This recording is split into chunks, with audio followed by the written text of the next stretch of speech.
অষ্টম শ্রেণীর লাইভ ক্লাসে তোমাদের স্বাগতম। তোমাদের সঙ্গে আছে আমি মোহাম্মদ জাকির হোসেন, সহকারী শিক্ষক বাংলা বিভাগ। আচ্ছা, আমরা অষ্টম শ্রেণীর বাংলা প্রথম পত্র নিয়ে আলোচনা করছি। গত দিনই আমরা একটা অধ্যায় শেষ করেছি, মঙ্গল পথে নিয়ে কথা বলেছি প্রায় 2 সপ্তাহ ধরে। তো এই অধ্যায়ে কি তোমাদের আর কোনো সমস্যা আছে মঙ্গল পথে? এখান থেকে বলো। মঙ্গল আর কিছু কি আলোচনার দরকার আছে? আমার মনে হয় না। ওকে, তো থাকলে তারপর আমাকে বলবা, আমি ইনশাআল্লাহ সেগুলো সমাধান করে দেওয়ার চেষ্টা করব। আজকে স্যার বলো বলো কে কথা বলছে?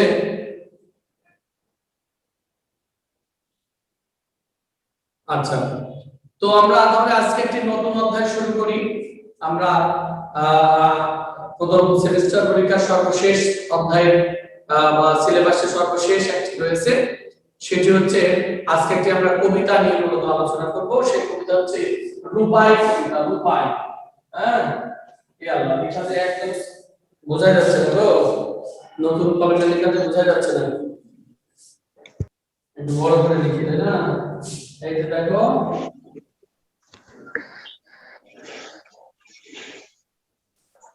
স্যার কিছু বোঝা যাচ্ছে না।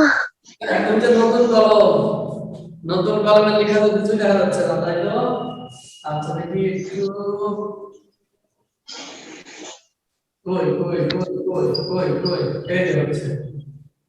আচ্ছা, এইবার মনে হয় দেখা যাবে, তাই না? আচ্ছা, মোটটা নষ্ট হয়ে গেল। ওকে, এই যে কবিতা 117 পৃষ্ঠা।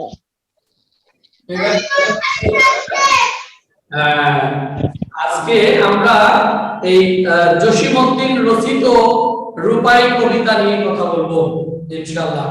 জসীমউদ্দিন বানানে অনেক সময় তোমরা ভুল করে ফেলো।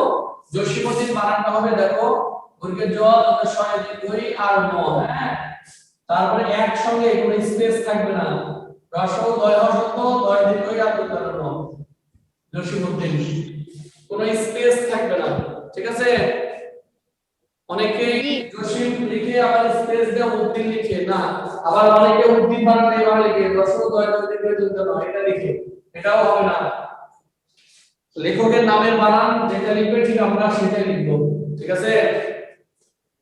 আচ্ছা, তাহলে আজকে মূলত আমরা পড়ছি রূপাই কবিতা, জসীমউদ্দিন রচিত একটি কবিতা। জসীমউদ্দিনকে কি কবি বলা হয় বলতে পারো তোমরা?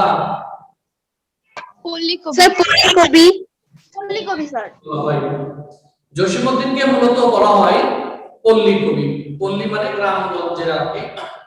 তো তার লেখা সম্পূর্ণটাই মূলত গ্রাম কেন্দ্রিক, পল্লীর সহজ সরল সাধারণ মানুষকে কেন্দ্র করে তার সাহিত্যগুলো রচিত হয়েছে। শহরের জীবনের সাহিত্য বা শহরের জীবনের ছোঁয়া তার সাহিত্যের মধ্যে আমরা লক্ষ্য করতে পাই নাই বা দেখি নাই কখনো। তিনি মূলত বড় হয়েছেন, জন্ম যদিও গ্রামে কিন্তু বড় হয়েছেন শহরে, ঠিক আছে? বড় হয়েছেন শহরে, বেড়ে উঠেছেন, এবং আমরা দেখেছি যে ঢাকা ইউনিভার্সিটিতে তিনি পড়াশোনা এবং ঢাকা ইউনিভার্সিটিতে তিনি বাংলা বিভাগের অধ্যাপক হিসেবেও কাজ করেছেন, চাকরি করেছেন। ঢাকাতে বসে সেই গ্রামীণ সংস্কৃতি, গ্রামীণ ইতিহাস ঐতিহ্যকে নিয়ে তিনি সাহিত্য রচনা করেছেন। অর্থাৎ শহরে বসে থেকে গ্রামীণ বিষয়কে তার সাহিত্যের উপকরণ হিসেবে চুজ করেছেন বা পছন্দ করেছেন, এবং সেটা বিভিন্ন সাহিত্যের মাধ্যমে তুলে ধরেছেন বলে জসীমউদ্দিনকে মূলত পল্লী কবি হিসাবে আখ্যায়িত করা হয়েছে। তো এই জসীমউদ্দিন সম্পর্কে আমরা যদি জানি একটু, আজকে মূলত আমরা এই রূপাই কবিতার লেখক পরিচয় বা কবি পরিচিতি, পাঠ পরিচিতি এবং শব্দের অর্থ, মাত্র তিনটা বিষয় নিয়ে আলোচনা করব। এই তিনটা বিষয় আমরা একদম সুন্দরভাবে মুখস্থ করে ফেলবো, কেন নয়? আমরা যেহেতু এক সপ্তাহ নিচ্ছে একটা ক্লাস, আমরা প্রথমে এটা নিব, আর দ্বিতীয় দিন ক্লাসে আমরা পুরো কবিতা আলোচনা করব, বুঝাবো, এবং তৃতীয় দিন ক্লাসে অনুধাবনমূলক প্রশ্নগুলো নিয়ে কথা বলবো এবং সর্বশেষ সৃজনশীল প্রশ্নের মাধ্যমে আমরা ক্লাসটাকে শেষ করে দেব। এই অ্যাঙ্গেল থেকে আমরা আগাচ্ছি। তো সেই ধারাবাহিকতায় আজকে মূলত আমরা এই লেখক পরিচিতি, পাঠ পরিচিতি এবং শব্দের অর্থ, পাঠের উদ্দেশ্য সহ এই বাহ্যিক বিষয়গুলো নিয়েই আমরা আজকে আলোচনা করব। তো এখন রূপাই কবিতার কবি হচ্ছে জসীমউদ্দিন, আমরা জানি। এখন জসীমউদ্দিনের জন্ম এবং মৃত্যু এটা খুব গুরুত্বপূর্ণ একটি প্রশ্ন। তার চেয়েও গুরুত্বপূর্ণ হচ্ছে তার জন্মস্থান, তিনি কোথায় জন্মগ্রহণ করেছেন। ফরিদপুর জেলায়। হ্যাঁ, এটা হচ্ছে একটি প্রশ্ন, আমি ধরে না এখনো তোমাদের। তো তিনি জন্মগ্রহণ করলেন ফার্স্ট অর্থাৎ 1 জানুয়ারি 1903। জন্ম একটু মনে রাখবা যে 1 জানুয়ারি 1903 খ্রিস্টাব্দ, অর্থাৎ 1 জানুয়ারি 1903 খ্রিস্টাব্দে তিনি জন্মগ্রহণ করলেন। কোথায় জন্মগ্রহণ করলেন? সেই ফরিদপুর জেলার তাম্বুলখানা গ্রামে। এখান থেকে প্রশ্ন আসে যে তাম্বুলখানা গ্রামে কোন কবির জন্ম, এটা কিন্তু একটা প্রশ্ন আসে। ঠিক আছে, তাম্বুলখানা গ্রামে কোন কবির জন্ম, এই প্রশ্নটা বারবার এসেছে। সুতরাং আমরা মুখস্থ করব যে ফরিদপুর জেলার তাম্বুলখানা গ্রামে জন্মগ্রহণ করেন। অবশ্যই এটা তার নানা বাড়ি, হ্যাঁ, মাতুলালয়, এখানে তিনি জন্মগ্রহণ করেছেন এবং তার পৈতৃক নিবাস রয়েছে আলাদা, অর্থাৎ তার পিতার বাসা হচ্ছে এই একই অঞ্চলের গোবিন্দপুর গ্রামে। ঠিক আছে, ফরিদপুর জেলার সেই গোবিন্দপুর গ্রামে তার পৈতৃক নিবাস। এখান থেকেও আমরা এই প্রশ্নটা পেতে পারি। এরপরে মূলত এই জসীমউদ্দিনের পড়াশোনা করেছেন কলকাতা বিশ্ববিদ্যালয় থেকে, বাংলা সাহিত্যের উপর এমএ ডিগ্রি পাস করেছেন। কলকাতা বিশ্ববিদ্যালয় থেকে তিনি বাংলা অনার্স মাস্টার্স সম্পন্ন করেছেন। হ্যাঁ, তো এবং পরবর্তীতে আমরা দেখেছি তাকে ঢাকা বিশ্ববিদ্যালয়, যখন ঢাকা ইউনিভার্সিটি তৈরি হলো বা ঢাকা বিশ্ববিদ্যালয়ে এসে তিনি সেই বাংলা বিভাগের অধ্যাপক হিসেবে নিযুক্ত হন। ঠিক আছে, দীর্ঘদিন প্রায় 5 বছর সেখানে তিনি ঢাকা বিশ্ববিদ্যালয়ের অধ্যাপনার কাজ করেছেন 5 বছর। অবশ্য পরবর্তীতে তিনি সরকারের অন্য বিভাগেও বা অন্য দপ্তরেও চাকরি করেছেন। ঠিক আছে, অর্থাৎ তার বলার কারণ হচ্ছে তিনি জীবনের 1/3 সময় শহরে পার করেছেন। তারপরেও তার সাহিত্যের বিষয় শহর নয়, গ্রাম বিষয় নিয়ে, গ্রাম্য বিষয় নিয়ে তিনি সাহিত্য রচনা করেছেন। তো তিনি মূলত ছোট থেকেই সাহিত্য রচনা করতেন। ছোট থেকেই তার লেখালেখির প্রতি প্রবল আগ্রহ ছিল। আমরা জানি যে তিনি যখন একাদশ শ্রেণীর ছাত্র, অর্থাৎ ইন্টারমিডিয়েট ফার্স্ট ইয়ারে যখন পড়ে, ঠিক তখনই তার এই যে কবর নামক একটা কবিতা, নাম শুনেছো? Yes sir. Yes sir. Yes sir. কবর কবিতা, Yes, sir. এই কবর কবিতা তিনি লিখলেন যখন তিনি একাদশ শ্রেণীর শিক্ষার্থী ছিলেন। হলে বসে তখন তিনি কবর কবিতাটি লিখেছেন এবং সত্য বিষয়কে, আনন্দের বিষয়কে পরবর্তী বছরে এই কবর কবিতাটি এই ইন্টারমিডিয়েটের পাঠ্যসূচিতে অন্তর্ভুক্ত করা হয়। ঠিক আছে, ইন্টারমিডিয়েটে পাঠ্যসূচিতে এই কবর কবিতাকে অন্তর্ভুক্ত করা হয়। তাহলে যে লিখলো একজন ছাত্র এবং পরের বছর গিয়ে সেই পেল কবিতাটি, সেই ওই কবিতাটি পড়বে এবং মধ্যে প্রশ্ন নেবে, তাহলে কেমন মজার একটা বিষয় হয়ে যায় বলতে রাখো। তো এইটা হচ্ছে তার জীবনের সবচেয়ে বড় একটি পাওয়া আমরা মনে করি। তো এইখান থেকে একটি প্রশ্ন আসে যে কবর কবিতার কবিকে জসীমউদ্দিন হবে এবং এই কবিতাটি লিখে তিনি ব্যাপকভাবে প্রশংসিত হয়েছিলেন এবং যার ফলে তিনি তার সাহিত্য রচনায় ব্যাপক মনোনিবেশ করতে পেরেছিলেন এবং আস্তে আস্তে তিনি বিভিন্ন ধরনের সাহিত্য রচনা করেছেন। তার সাহিত্যে স্থান পেয়েছে গ্রাম বাংলার মাটি, মানুষ, হ্যাঁ, তাদের প্রকৃতি এবং এই প্রকৃতির সহজ সরল মানুষের জীবন এবং সবকিছু উপাদান নিয়ে তিনি মূলত সাহিত্য রচনা করেছেন এবং বাংলা সাহিত্য ভান্ডারকে সমৃদ্ধ করেছেন আমরা বলতে পারি। তিনি অসংখ্য সাহিত্য রচনা করেছেন। এর মধ্যে আমরা যদি তাকে তার জসীমউদ্দিনকে চেনা যায় তার 2টি রচনার মধ্যে দিয়ে, কাহিনী কাব্যের মধ্যে দিয়ে। কাব্য তিনি তো কবিতা অনেক বেশি রচনা করেছেন। তো তার কবিতাগুলো দুই রকমের, একটি হচ্ছে কাহিনী কাব্য রয়েছে এর মধ্যে অংশ। তো তার দুইটি কাহিনী কাব্য তোমরা যদি কখনো সময় সুযোগে পড়ে এই দুইটি অবশ্যই পড়বা। কেন নয়, এই দুটি কাহিনী কাব্য অনেক মজার, তোমরা পড়ে অনেক ভালো লাগবে বা ভালো লাগার একটি বিষয় এখানে জন্ম নেবে। তো নকশিকাঁথার মাঠ এবং সজন বাদিয়ার ঘাট, এই দুটি তার হচ্ছে কাহিনী কাব্য। এখান থেকে সবচেয়ে বেশি প্রশ্ন আসে যে নকশিকাঁথার মাঠ এবং সজন বাদিয়ার ঘাট এই দুটোর মধ্যে যে কোনো একটা দিয়ে করবে এটা কি ধরনের রচনা, তাহলে এটা হচ্ছে কাহিনী কাব্য। অথবা এই নকশিকাঁথার মাঠ সজন বাদিয়ার ঘাট কাহিনী কাব্য লেখককে বা কবিকে জসীমউদ্দিন, অথবা জসীমউদ্দিনের কাহিনী কাব্য একটি কাহিনী কাব্যের নাম লিখো, তখন আমরা লিখতে পারি যে নকশিকাঁথার মাঠ এবং সজন বাদিয়ার ঘাট। তো এই যে নকশিকাঁথার মাঠ, হ্যাঁ, মূলত এটা হচ্ছে একটা কবিতার বই, এইরকম মোটা একটা বই, তোমাদের বাংলা বইয়ের মতন একটা মোটা, তো আরেকটু মোটা হবে, এরকম মোটা বই, পুরোটাই কবিতার আঙ্গিকে লেখা, পুরোটাই কবিতার আঙ্গিকে লেখা, সেখানে কোনো গদ্য বা বর্ণনা নেই গদ্য ভাবে, কিন্তু সে পুরোটাই কবিতা। তবে এই কবিতাটা একটা কাহিনীর আকারে, কবিতাটা যেমন 2 বিঘা জমি আমরা পড়েছি না, 2 বিঘা জমি কি একটা কাহিনী না, ওটাকে যেমন রবীন্দ্রনাথের কাহিনী কাব্য। Yes, sir. হ্যাঁ, তো এই জসীমউদ্দিনের কাহিনী কাব্য নকশিকাঁথার মাঠ অনেক বড়, এইরকম মোটা হবে বইটা, এরকম মোটা। তো এই দুইটা বই এরকম মোটা, অনেক বড়। এখানে গ্রামের মানুষের যে সহজ সরল জীবনটাকে এমন নিখুঁত ভাবে সুন্দর ভাবে উপস্থাপন করেছে যে উপস্থাপন তার পবিত্র সত্তাকে আমরা বুঝতে পারি।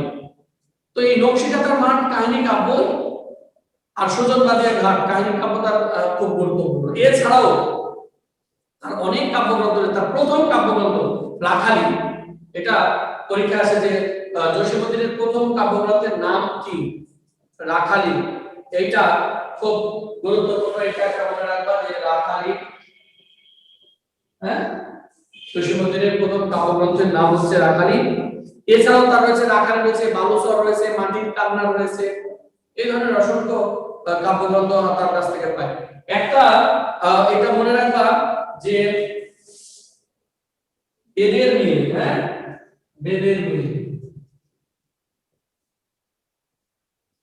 বেদের মিল, এই বেদের নিয়ে এটা কি ধরনের রচনা, এটা হচ্ছে নাটক। নাটক।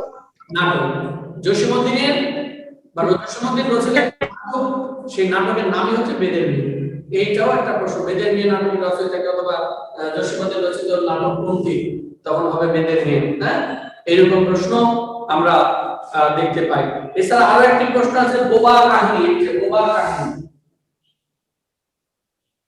এই বোবা কাহিনী কি বলো? স্যার উপন্যাস। উপন্যাস। এই বোবা কাহিনীটা হচ্ছে উপন্যাস। তাহলে বেদের মিল নাটক এবং বোবা কাহিনী উপন্যাস, এটাও একটু তোমাদের স্মরণ রাখা দরকার। তার অসংখ্য গান রয়েছে, গ্রামীণ মানুষকে কেন্দ্র করে তার অসংখ্য গান রয়েছে। হ্যাঁ, রঙিলা নায়ের মাঝি তার গানের সংকলন, অনেকগুলো গানকে একত্র করেছে, এই রঙিলা নায়ের মাঝি নাম দিয়ে সংকলন করা হয়েছে, এটাও প্রশ্ন আছে। তাছাড়া তার শিশুতোষ অনেক গ্রন্থ রয়েছে, হাসু, 1 পয়সার হাসি, তারপর ডালিম কুমার, এগুলো তার হচ্ছে শিশুতোষ রচনা। এটাও মনে রাখবা যে জসীমউদ্দিনের শিশুতোষ রচনার মধ্যে হাসু রয়েছে, 1 পয়সার হাসি রয়েছে, ডালিম কুমার রয়েছে, এগুলো তার হচ্ছে। তো এই সাহিত্য সাধনার স্বীকৃতি স্বরূপ তিনি অসংখ্য পুরস্কারে ভূষিত হয়েছেন। এর মধ্যে ঢাকা বিশ্ববিদ্যালয়ের ডিলিট উপাধি দেওয়া হয়েছে এবং বাংলাদেশ সরকারের 21 পদক পেয়েছে, অসংখ্য পুরস্কার এছাড়াও পেয়েছে। এবং সর্বশেষ, এগুলো দরকার তারপরে এছাড়া সর্বশেষ যেটা আমাদের জানা দরকার সেটা হচ্ছে 13ই মার্চ 1976, এটা একটু ভালোভাবে মনে রাখো যে 13 মার্চ 1976 খ্রিস্টাব্দ, 13 মার্চ 1976 খ্রিস্টাব্দে তিনি মৃত্যুবরণ করলেন। মূলত এই সংক্ষিপ্ত জীবনে 1903 থেকে 1976 মাত্র 73 বছর বেঁচে ছিলেন। এই সময়ের মধ্যে বাংলা সাহিত্য ভান্ডারকে সমৃদ্ধ করেছে। আচ্ছা, আমরা আগে একটু রিভিউ করে নিই 1 মিনিটের মধ্যে। রুবাই কবিতা জসীমউদ্দিনের একটি কাহিনী কাব্য, কাহিনী কাব্যের অংশ। হ্যাঁ, জসীমউদ্দিনের কাহিনী কাব্যের একটি অংশ রুবাই কবিতা। জসীমউদ্দিনকে বলা হয় পল্লী কবি। তিনি মূলত পল্লীর সহজ সরল মানুষের জীবন কাহিনী নিয়ে কাব্য রচনা করেছেন। তার ব্যক্তিগত জীবন যদিও শহরে কেটেছে, তারপরেও তার বিভিন্ন রচনায় পল্লীর বিভিন্ন উপাদান উঠে এসেছে, যার কারণে তাকে আমরা পল্লী কবি হিসাবে আখ্যায়িত করতে পারি। এই পল্লী কবি 1 জানুয়ারি 1903 সালে সেই যশোর জেলার তাম্বুলখানা গ্রামে, ফরিদপুর জেলার তাম্বুলখানা গ্রামে জন্মগ্রহণ করেন। হ্যাঁ, তার পৈতৃক নিবাস হচ্ছে একই অঞ্চলের গোবিন্দপুরে। তো তিনি ছোটবেলা থেকে সাহিত্য সাধনায় মনোযোগী ছিলেন, সাহিত্য রচনা করতেন, কবিতা রচনা করতেন। তার ছাত্র জীবন অবস্থায় তার কবর কবিতাটি প্রকাশিত হয়ে ব্যাপক প্রশংসা কুড়িয়েছেন। তারপরে আমরা দেখেছি যে তার অসংখ্য কাব্য রয়েছে, এর মধ্যে কাহিনী কাব্য নকশিকাঁথার মাঠ, সুজন নদীর ঘাট, তারপরে হচ্ছে তার প্রথম কাব্য হচ্ছে রাখালি, বালুচর, মাটির কান্না ইত্যাদি ইত্যাদি। তার শিশুতোষ কিছু কাব্য রয়েছে, হাস্য, এক পয়সার পাশে, কালী কুমার, এগুলো তার শিশুতোষ কাব্য। তাছাড়া তার একটি নাটক রয়েছে বেদের মেয়ে, নাটক রয়েছে বেদের মেয়ে। তারপরে হচ্ছে তার উপন্যাস রয়েছে বোবা কাহিনী। হ্যাঁ, এগুলো তার গানের সংকলন রয়েছে রঙিলা নায়ের মাঝি। এই অসংখ্য রচনা করেছেন তিনি এবং বাংলা সাহিত্যকে সমৃদ্ধি দান করে একসময় 13 মার্চ 1976 খ্রিস্টাব্দে তিনি শেষ নিঃশ্বাস ত্যাগ করেছেন। ওকে, বলো। Okay sir. জসীমউদ্দিন সম্পর্কে আমাদের এইগুলোর বিষয় জানলে হবে, তবে সবচেয়ে গুরুত্বপূর্ণ হচ্ছে জানবা তার জন্ম মৃত্যু, তার গ্রামের নাম এবং তার হচ্ছে কবর কবিতাটি কোথা থেকে কখন প্রকাশিত হয় সেটা, আর তার কাহিনী কাব্য, তারপরে হচ্ছে উপন্যাস, নাটক আর মৃত্যু। এই কয়টা। তবে অনেক বেশি বিষয় আছে, কখন বিভিন্ন সময় বিভিন্নটাই আসে, এই জন্য আমরা এই কয়টা মুখস্থ করে রাখতে পারবো। মূলত এখান থেকে আমরা 10টা স্কিল তৈরি করতে পারি, সমস্যা নেই, তাই তো নাকি বলো? Yes sir. আচ্ছা ঠিক আছে, আমি 2-1টা প্রশ্ন ধরতে পারি তোমাদের? জি sir. Yes, sir. Yes sir. আচ্ছা ইয়েস স্যার। ওকে, বলো মিহি, বলো মিহি। ইয়েস স্যার, কোশ্চেনটা বলেন। মিহি বলো তুমি, জসীমউদ্দিনকে কেন পল্লী কবি বলা হয়েছে? স্যার, তার কবিতায় হচ্ছে গ্রামগঞ্জের মানুষের জীবনযাত্রার পরিচয় ফুটে উঠেছে। বলছো। এরপরে হচ্ছে বলো বলো বলো বলো, কে বলবে? কে আছে? আচ্ছা, এই যে বলো, সানজিদা বলো। সানজিদা শুনতে পাচ্ছ?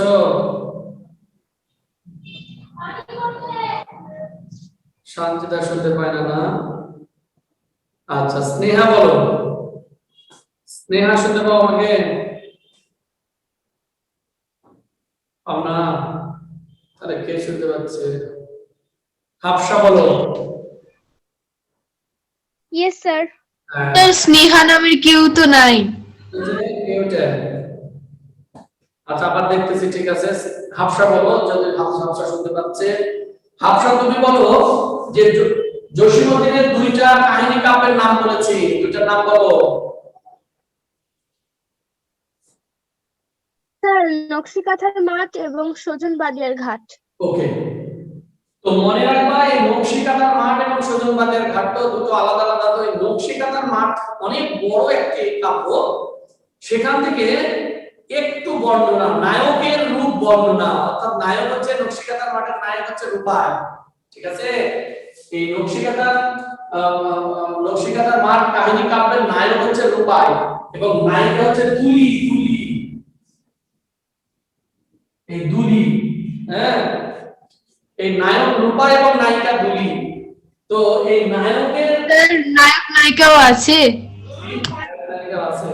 এই যে নায়ক এবং নায়িকা গ্রামের দুজন, রূপাই হচ্ছে কৃষক, হ্যাঁ, সে হচ্ছে গ্রামের বিভিন্ন ধরনের কাজ করে দেয়, সমস্যা হয় না। তারপরে হচ্ছে মানুষের উপকার করে। তারপরে হচ্ছে সে নিজেই কাজ করে, জমিতে কাজ করে, অর্থাৎ মূলত কৃষক। রূপাই, ঠিক আছে। তো কোনো একদিন দুলিদের পাড়ায় যায়, মানে পাশের পাড়া আর কি, কোনো একটা কারণে যায়, সেখানে গিয়ে দুলির সঙ্গে তার দেখা হয় তাদের বাড়িতেই, বাঁশবাগানের বাঁশের বাঁশঝাড়ের এক জায়গাতে। হ্যাঁ, দুলির সঙ্গে দেখা হয় এবং দুলির সঙ্গে তার প্রথম দেখাতেই প্রেম হয়ে যায়, ঠিক আছে, এইরকম একটা বিষয়। কিন্তু তা হচ্ছে যেটা আমরা স্বাভাবিকভাবে জানি যে প্রেম হলে তো বাবা মার মেনে নেবে না, এটাই স্বাভাবিক বিষয়। আর ওরা কি ছোট ছিল না বড়? বড় বড় বড়, ছোট অবস্থায় না, বড় অবস্থায়। তো এই দুজনের মধ্যে একটি সুসম্পর্ক গড়ে ওঠে, ঠিক আছে, সুসম্পর্ক গড়ে ওঠে। তাদের অনেক রোমান্টিক কিছু সিনও রয়েছে, আমরা অত বিস্তারিত যাচ্ছি না। তো পরবর্তীতে দেখলাম যে রূপাইয়ের পরিবার যদিও কিছুটা মেনে নিয়েছে, কিন্তু দুলির পরিবার আর মেনে নেয়নি। নায়িকার পরিবার মেনে নেবেন, এটাই স্বাভাবিক। আমরা যদি দেখি যে মেয়েরা প্রেম করছে কোনো ছেলের সঙ্গে, তাহলে সেই ছেলে খুবই খারাপ, ওর সঙ্গে তো বিয়ে শাদী দেওয়া যাবে না, এরকম একটা প্রবণতা আছে আমাদের মধ্যে, ঠিক আছে। তো দুলির পরিবার মেনে নেয়নি। এক সময় আমরা দেখলাম যে বিয়ের প্রস্তাব নিয়ে যায়, কিন্তু বিয়ে আর দেবে না, এরকম একটা অবস্থায়। তো এজন্য দুলির পরিবার রূপাইকে লাঠিয়াল বাহিনী দ্বারা এক সময় মারেও না, এটা আসলে একটু চক্রান্ত হয়, জমি জমাকে কেন্দ্র করে উভয়ের মধ্যে একটা দ্বন্দ্ব। হ্যাঁ, এই দ্বন্দ্বে রূপাই যায় ফেসে, যে রূপাই হচ্ছে একজনের মাথায় বাড়ি মারে, সেই লোকটা মারা যায়। তারপরে রূপাইকে হচ্ছে জেলে নিয়ে যায়, পুলিশ এসে ধরে নিয়ে যায়, ঠিক আছে। এদিকে দুলি তো রূপাইয়ের জন্য একদম কান্নাকাটি হল্লাহাটি। এই যে নকশিকাঁথার মাঠ কেন বলা হয়েছে, তখন তিনি বসে বসে একটা কাঁথা সেলাই করছিল, নকশিকাঁথা। নকশিকাঁথার নাম তো শুনেছো, তাই না? জি স্যার, শুনেছি। আচ্ছা, স্যার, দুই বসে বসে তার জন্য কাঁদে, সারাদিন কাঁদে, এবং ওই নকশিকাঁথাতে তার মনের কথাগুলো ওই প্রতিটা ফুলের মধ্যে তুলে ধরে, এবং এই রূপাইকে নিয়েই কাঁথাটা তৈরি করেছে আর কি। তো এক সময় দুলি হচ্ছে বিষ খেয়ে মারা যাবে। কবে মারা যাবে, দুলি রূপাইয়ের পথ চেয়ে চেয়ে চেয়ে চেয়ে হচ্ছে আসে না, অথচ সবাই বলে যে রূপাই হচ্ছে তাকে ছেড়ে চলে গিয়েছে। হ্যাঁ, রূপাই তোকে ছেড়ে চলে গেছে এবং উঠতে চলে গেছে, আসবে না, এরকম যখন পরিবার থেকে বলে, এক সময় দুলি একদিন বিষ খেয়ে মারা যায়, বিষ খায় এবং বিষ খেয়ে মারাও যায়, ঠিক আছে। তারপরে অনেক দিন পরে রূপাই জেল থেকে ছাড়া পায়। জেল থেকে ছাড়া পেয়ে এসে দেখে যে দুলি আর নাই, দুলি মারা গেছে। তখন এই রূপাই হচ্ছে পাগল হয়ে যায়, পাগল হয়ে গিয়ে এই দুলির কবরের কাছে, ওই যে নকশিকাঁথা, ওই কাঁথাটা নিয়ে সে কবরের কাছে পাগলের মতনই থেকে যায়। মূলত এইটাই কাহিনী, আমি সংক্ষেপে বললাম, আরো বিস্তারিত অনেক বড় কাহিনী রয়েছে। হ্যাঁ স্যার, ও মারা যায়নি? রূপাই মারা যায়নি? না না না, রূপাই পাগল হয়ে যায়, পাগল হয়ে ওই দুলির কবরের কাছেই অবস্থান থেকে যায় আর কি, ওর কবরকে নিয়ে ওখানে রাত দিন সারাদিন থাকে। মূলত এখানে শেষ হবে। তার খিদা লাগে না? খিদা লাগে, তুমি কি একটু ভাত দিয়ে আসবা, তাকে খেতে দিবা। স্যার, পাগলের কখনো খিদা আছে রে? পাগলের খিদা লাগে না কখনো, যদিও লাগে তাহলে এসে খায়, হয়তো বা ঘুরে বেড়ায় বিভিন্ন জায়গায়। তো মূলত এই যে অনেক বড় কাহিনী আমি ছোট্ট করে বললাম, আরো অনেক কাহিনী আছে, তোমরা পড়বা, দেখবা যে অনেক ভালো লাগবে। হ্যাঁ, আচ্ছা, তো এই রূপাই সম্পর্কে, হ্যাঁ, মূলত কবিতাটি বলা হয়েছে গ্রামের ছেলে রূপাই, কৃষক ছেলে রূপাই। এই রূপাইয়ের বর্ণনা দেওয়া হয়েছে, যখন রূপাই সম্পর্কে বর্ণনা দিয়েছেন কবি, অনেক বড় বর্ণনা, তার মধ্য থেকে কিছু অংশ কেটে এই রূপাই কবিতা আকারে সাজানো হয়েছে এই বই। স্যার, এটা কি রিয়েল স্টোরি? কে তুমি? তোমার নাম কি? হ্যাঁ, কে বলবে এটা? স্যার, আমি। কি না, আমি তো বুঝতে পারছি না। 225 রোল দেখেন। 225 রোল, বুঝতে পেরেছি এবার আপনাকে। এটা রিয়াল ঘটনা হয় রে কখনো? হ্যাঁ, তবে লেখকেরা যখন কোনো কিছু লিখে তখন বাস্তবিক দিকই তুলে ধরার চেষ্টা করে, বুঝতে পেরেছো? বাস্তবিক দিক তুলে ধরার চেষ্টা করে, তবে সবগুলো যে বাস্তব তা নয়। কবির কল্পনা অনেক সময় এখানে স্থান পায়, কল্পনা থেকেই মূলত এগুলো লেখা তার মনের মধ্যে। তবে হয়তোবা লেখকের জীবনে কোনোদিন এরকম ঘটনা দেখেছে অথবা ঘটেছে, যার ফলে এই বিষয়টা মাথার মধ্যে এসেছে, তখন এটা নিয়ে লিখেছে। এইরকম না হলে কোনো রকম হলেও হয়েছে হয়তোবা। তো এটা কখনো সত্য কি না আমরা জানি না, তবে যদি জসীমউদ্দিন বেঁচে থাকতো আমি তোমার কথা গিয়ে বলতাম যে আমার এক ছাত্রী জিজ্ঞেস করেছে এটা সত্যি না মিথ্যা, আপনি বলেন তো। যেহেতু মারা গেছে সেহেতু আমি আর জিজ্ঞাসা করতে পারছি না। হ্যাঁ, তো দেখা যাক কবে জানা যায়। ওকে, তো এই মূলত জসীমউদ্দিন সম্পর্কে আমরা একটু পড়লাম, কাহিনীটুকু একটু জানলাম। তবে এটা পড়ার উদ্দেশ্য কি জানো? আচ্ছা, আরো তো একটা প্রশ্ন করি। ফারিহা জাহিন বলো, 242 রোল। ফারিহা জাহিন শুনতে পাচ্ছ আমাকে? হ্যাঁ, ফারিহা জাহিন শুনতে পাও না? শুনতে পাই না, আচ্ছা ঘুমাচ্ছে। ওকে, যাই হোক আমরা পরের অংশে চলে যাই। তো এরপরে মূলত এই কবিতাটি কেন আমাদেরকে পাঠ্যসূচিতে অন্তর্ভুক্ত করা হয়েছে, অর্থাৎ পাঠের উদ্দেশ্য কি, এইটুকু একটু তোমরা মনোযোগ দিয়ে পড়বা। যে বলা হয়েছে এই কবিতা পাঠ করে শিক্ষার্থীরা বাংলাদেশের গ্রামীণ প্রকৃতিকে ভালোবাসতে পারবে। অর্থাৎ এই কবিতার মধ্যে শুধু কবিতাতেই আমাদের পুরো বক্তব্য যে উপস্থাপন হবে এমনটি নয়। যখন আমরা পুরো কাহিনী কাব্যটি পড়ব তখন পুরো প্রকৃতি সম্পর্কে আমাদের একটা ধারণা আসবে। তবে রূপাই কবিতার মধ্য দিয়ে সামান্য অংশ তুলে ধরা হয়েছে। তারপরেও প্রকৃতিকে আমাদের, বিশেষ করে আমরা তো 80% মানুষই গ্রামে জন্মগ্রহণ করি, তাই না? আর আমরা একটু দু পয়সার কলমে দু কলম লেখাপড়া করে শহরে এসে মনে করি যে কি হলো, মই কি হলো রে। হ্যাঁ, তখন আর গ্রামে গিয়ে আর ভালো লাগে না, গ্রামে থাকতে ইচ্ছে করে না, গ্রামের পরিবেশ আর ভালো লাগে না, হেন তেন, এই হলো অবস্থা। তো ঠিক আছে, তো মূলত গ্রামীণ পরিবেশ, গ্রামীণ প্রকৃতি সম্পর্কে আমাদের একটা ভালোবাসা জন্ম নেবে এই রূপাইয়ের জীবনী থেকে বা রূপাইয়ের বর্ণনা থেকে। আমাদের কাছে এটা আমরা অনুপ্রাণিত হতে পারবো।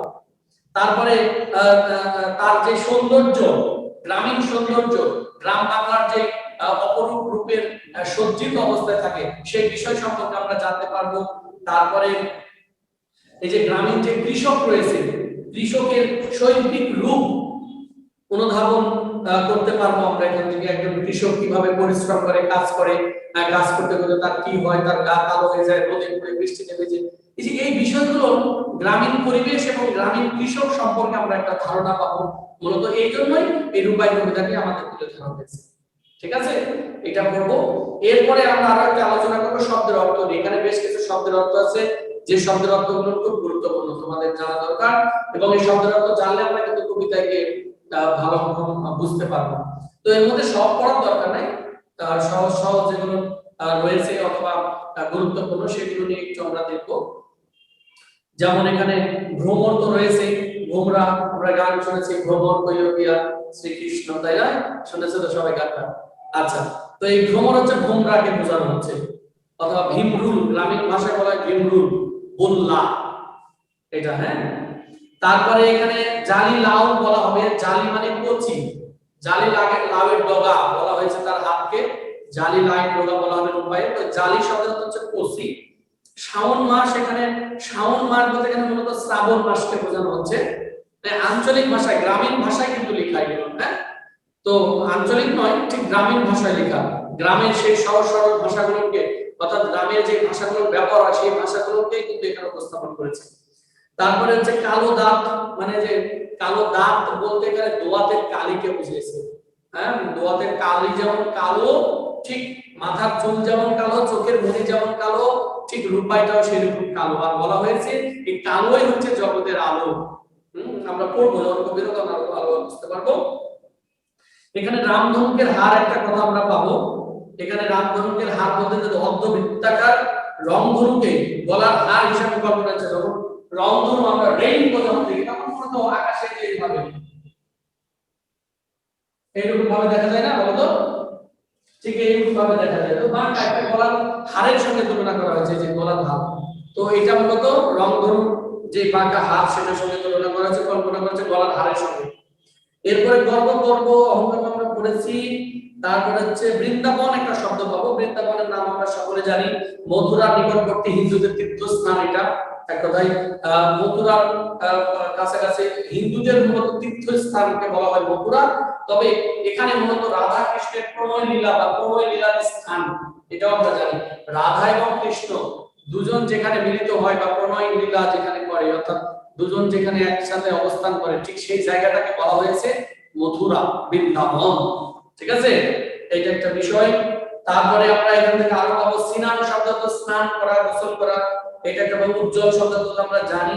আখড়া শব্দ, তো গানের অনুষ্ঠান যেখানে করা হয় সেটা আমরা জানি, আড্ডা দেওয়া হয় যেখানে। সবচেয়ে আরেকটা গুরুত্বপূর্ণ প্রশ্ন হচ্ছে শাল সন্ধি বেদ। এটা একটা প্রশ্ন, এটা সৃজনশীলের খতে আছে। শাল সন্ধি বেদ কি ব্যাখ্যা করো? এটা যেমন শাল হচ্ছে এক ধরনের গাছ, দামি কাঠ, আর বেদ হচ্ছে এক প্রকার বেদ। সন্ধি, সন্ধি হচ্ছে বেদ বা শাল সন্ধি বেদ বলা হয়েছে, যেগুলো বিভিন্ন মূল্যবান কাজের সামগ্রী হিসাবে, উপাদান হিসাবে ব্যবহার করা হয়।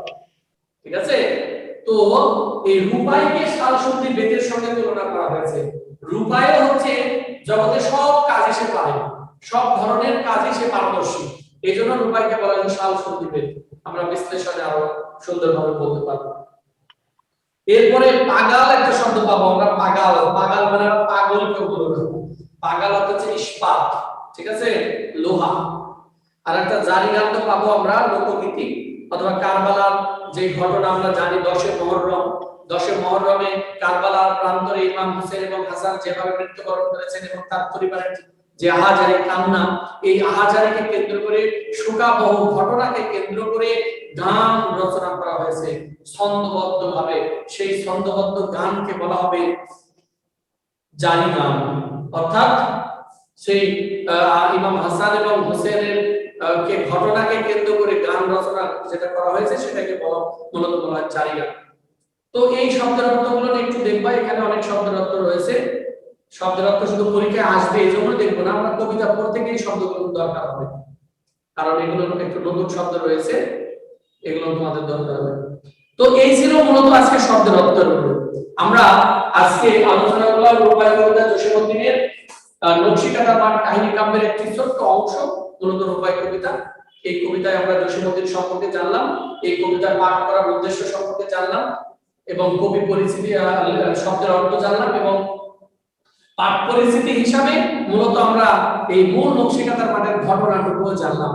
এখানে পাঠ পরিস্থিতিতে আমরা বিশ্লেষণ পাবো শুধুমাত্র রূপাইয়ের রূপ বর্ণনা করা হবে এখানে, এবং রূপাইকে উল্লেখ করে গ্রামীণ কৃষকদের বর্ণনা তুলে ধরা হবে, গ্রামীণ প্রকৃতির বর্ণনা তুলে ধরা হবে এই নকশিকাঁথার পাঠ কবিতার মধ্য দিয়ে। ঠিক আছে, এইটা হচ্ছে মূলত আজকের আলোচনা। এখন আজকের আলোচনা থেকে কোন কোন অংশ তোমরা বুঝতে পারোনি আমাকে একটু সাহায্য করো, বলো। যে আলোচনা করলাম কোন কোন অংশতে একটু প্রবলেম হবে বা বুঝতে পারোনি, এরকম কিছু কি আছে তোমাদের মধ্যে? No sir. বলো, হাফসা বলো। No sir. হাফসা বলো। স্যার। আচ্ছা, এইটুকু জিনিস কি মুখস্থ করা যাবে না? যাবে স্যার। অবশ্যই মুখস্থ করবা, অবশ্যই মুখস্থ করবা, এবং অনেক মনোযোগ দিয়ে পড়বা, এবং এগুলো পড়ে তুমি কি শিখতে পারলে তার উপর ভিত্তি করে 10টা এসকিউ তৈরি করবা। তোমরা আমার পার্সোনাল আইডিতে পোস্ট করবা এসকিউ, এসকিউ 10টি। অনেকেই হোমওয়ার্ক দিচ্ছ না, মাঝখানে হোমওয়ার্কটা বন্ধ করে দিয়েছো, এর আগে ভালো হোমওয়ার্ক দিতা সকলে। এখন তোমাদের প্রত্যেককে বলছি, এবং যারা নতুন আমাদের এইটে ভর্তি হয়েছো তোমাদের প্রত্যেককে বলছি, প্রত্যেকে হোমওয়ার্ক করবা এবং আমার পার্সোনাল আইডিতে পোস্ট করবা। যারা এই পর্যন্ত নতুন ভর্তি হয়েছো বা আমার ক্লাস প্রথম করছো তাদেরকে আবারও বলছি, তোমরা প্রত্যেকে হোমওয়ার্ক করবা, মনোযোগ দিয়ে আমার পড়াগুলো পড়বে এবং আমার পার্সোনাল আইডিতে পোস্ট করবে। ঠিক আছে স্যার? আপনার পার্সোনাল আইডিতে পোস্ট করলে একদিনের খাতা আপনি 2 দিন পরে দেখেন। 2 দিন পরে দেখি আর 30 দিন পরে দেখি, দেখি তো নাকি, বলো। আর গ্রুপে পোস্ট করে আমি দেখতে পাই না, কারণ স্যার আপনার পার্সোনাল আইডিতে কি করে অ্যাড হব? হ্যাঁ স্যার আপনার পার্সোনাল আইডিতে কি করে অ্যাড হব? পার্সোনাল আইডিতে অ্যাড দিবে, আমার ফোন নাম্বার সেভ থাকলে তো হয়ে যাবে, আমার ফোন নাম্বার সেভ থাকলে তো হয়ে যাবে, সেখান থেকে Okay, sir. দিতে পারবা। হ্যাঁ, আমার নাম্বারটা সেভ করবা, দেখবা যে আমার আইডি চলে আসবে, সেখান থেকে তুমি করতে পারবা। আমার নাম্বারটা কালেক্ট করে নিবা যে কারোর কাছ থেকে, অথবা ফিক্সারের পিছনে রয়েছে, ফিক্সারের পিছনে আমার নাম্বার আছে, সেখান থেকে নিয়ে নিবা, তাহলে হবে। ওকে, আমরা আজকের ক্লাস মূলত এখানে শেষ করব, আর মাত্র 1 মিনিট আছে, তার মধ্যে বন্ধ হয়ে যাবে। তো আমরা আলোচনা করছিলাম রূপাই কবিতা জসীমউদ্দিনের, এখান থেকে আমরা কবি পরিচিতি, পাঠ পরিচিতি, শব্দের অর্থ নিয়ে কথা বললাম। অবশ্যই তোমরা অনেক মনোযোগ দিয়ে পড়ো, হোমওয়ার্ক করো। সে পর্যন্ত ভালো থাকো, আবারও যতক্ষণ দেখা না হয় আমরা আবারও আগামী দিনের ক্লাসে রূপাই কবিতা নিয়ে আলোচনা করব। তো সে পর্যন্ত সবাই ভালো থাকো, আল্লাহ হাফেজ। আসসালামু আলাইকুম স্যার। আসসালামু আলাইকুম স্যার।